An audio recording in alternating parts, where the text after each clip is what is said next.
Saya pernah ngobrol dengan seorang teman yang berprofesi sebagai dokter. Dia bercerita betapa deg-degnya para tenaga medis yang sekarang bekerja di rumah sakit. Mereka semua dalam kondisi tertekan, cemas, dan stres. Kenapa?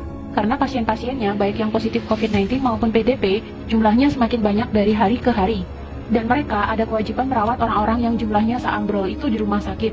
Yang mana, sebelumnya pihak rumah sakit tentu tidak mengira akan ada wabah pandemi seluas ini di 2020. Sehingga peralatan perlindungan diri pun kurang, hazmat kurang, gloves kurang, surgical mask kurang, shoe cover apalagi. Googles juga kurang banget. Makanya ada yang cerita, katanya untuk menghemat hazmat yang sekali pakai itu, ada dokter yang memakainya selama 9 jam. Nggak boleh dilepas, karena sekali dilepas, harus dibuang dan diganti dengan yang baru, yang steril. Sedangkan stok sangat terbatas. Jadi dalam 9 jam itu, dokter tidak boleh makan, minum, pipis, dan BAB. Biar APD, terutama hazmat yang sudah dipakai tidak perlu dilepas dan dibuang. Sedangkan dalam sisi lain, mereka harus menahan keringat, panas, lapar, haus, dan menghadapi merawat pasien-pasien yang saya yakini pasien-pasien itu juga dilanda ketakutan dan stres yang sangat signifikan. Pasiennya stres, dokternya sudah kewalahan, ikutan stres juga. Ya akhirnya bulat di situ-situ saja. Pasiennya nggak sembuh-sembuh, dokternya juga lama-lama capek dan ikutan stres.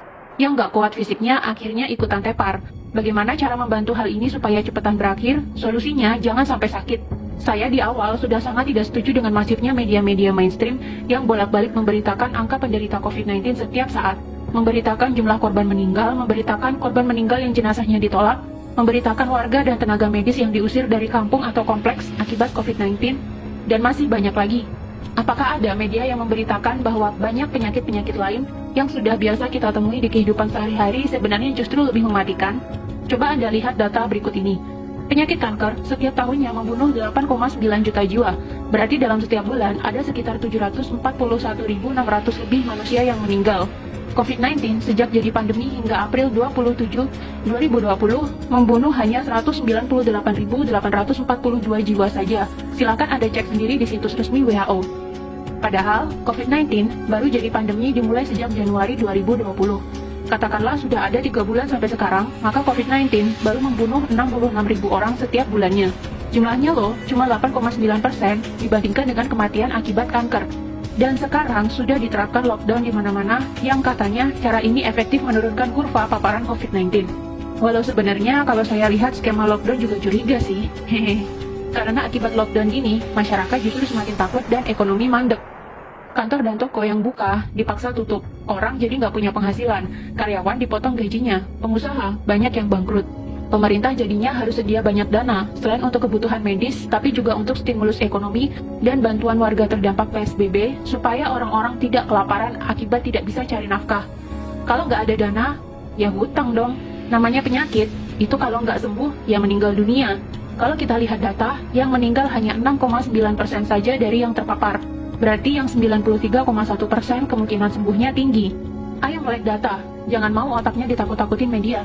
Media memberitakan COVID melulu, akhirnya cuma menebarkan kekhawatiran dan ketakutan. Orang yang khawatir, takut, was-was, sistem imun tubuhnya malah turun. Akhirnya malah kena penyakit macam-macam. Kalau dia bolak-balik melihat berita COVID, dan dia jadi khawatir dan stres karena COVID, dia bisa saja malah kena COVID-19 sungguhan. Sistem imunnya kalah sama ketakutan dan stres. Jadi bagaimana solusinya supaya kita nggak sakit dan nggak merepotkan tim medis? Yang pertama, matikan televisi. Nggak usah nonton televisi kalau beritanya COVID melulu. Masih lebih mending kalian nonton drama Korea, walau sambil nangis-nangis kayak kecipratan bawang merah. Alihkan perhatian kalian ke hiburan-hiburan lain yang lebih menyenangkan. Nonton video-video satisfying di YouTube kek, nonton Panji Petualang kek, atau menghalurian nonton travel vlog di YouTube buat obat piknik kek. Yang kedua, selalu berpikirlah untuk happy. Happy is the key. Harus bahagia. Berkomunikasilah dengan orang-orang yang positif. Tontonlah acara humor, bermainlah dengan kucing kesayangan, bermainlah dengan anak kalian yang masih unyu-unyu, pacaranlah dengan istri, romantisan sama istri bisa bikin hormon kebahagiaan naik loh. Sistem imun juga ikutan naik. Yang ketiga, berpikirlah bahwa kalian selalu sehat. Jangan izinkan pikiran takut sakit sedetik pun mampir di otak. Ganti doa kalian yang semula, ya Allah, jauhkan kami dari wabah ini, dengan ya Allah, sehatkanlah fisik dan mental kami, supaya kami selalu happy dan bugar. Ingat ya, kata-kata yang sering keluar dari mulut, walaupun doa sekalipun, bisa masuk pikiran bawah sadar. Walaupun ada kata tidak atau jangan di depannya, tetap itu adalah kata-kata negatif. Kata-kata negatif ya negatif. masuk ke otaknya jadi negatif. Jadinya tubuh dan lingkungannya meresponnya juga negatif. Misalkan kalian doa, "Ya Allah, jangan ada virus di rumah saya." Malah virusnya datang beneran. Beda dengan, "Ya Allah, tolong jaga rumah ini tetap bersih, sehat, dan nyaman untuk saya tinggali bareng keluarga." Maka rumah kamu akan jadi demikian. Selalu ucapkan kata-kata positif dan buang kata-kata negatif. Keempat, rutilah olahraga. Olahraga dapat memproduksi hormon kebahagiaan dan memperbaiki metabolisme tubuh. Jiwa yang happy dan metabolisme tubuh yang baik akan menghasilkan imun tubuh yang kuat. Kelima, jaga kebersihan. Sering-sering cuci tangan pakai air dan sabun. Tanpa rasa khawatir. Cuci tangan karena niatnya pengen bersih, bukan karena takut COVID-19.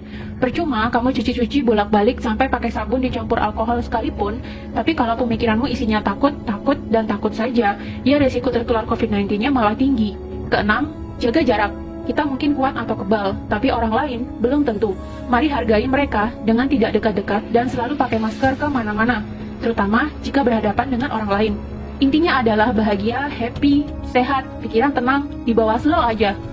Jangan sampai kamu masuk ke rumah sakit. Sekalinya kamu masuk rumah sakit, maka kamu akan bertambah stres, karena di sana isinya juga pasien-pasien yang lebih banyak stresnya ketimbang sakitnya. Nggak usah terlalu perhatiin media. Matiin televisinya kalau beritanya nggak enak melulu. Hiburan masih banyak. Ayo melek data. Jangan mau ditakut-takutin media.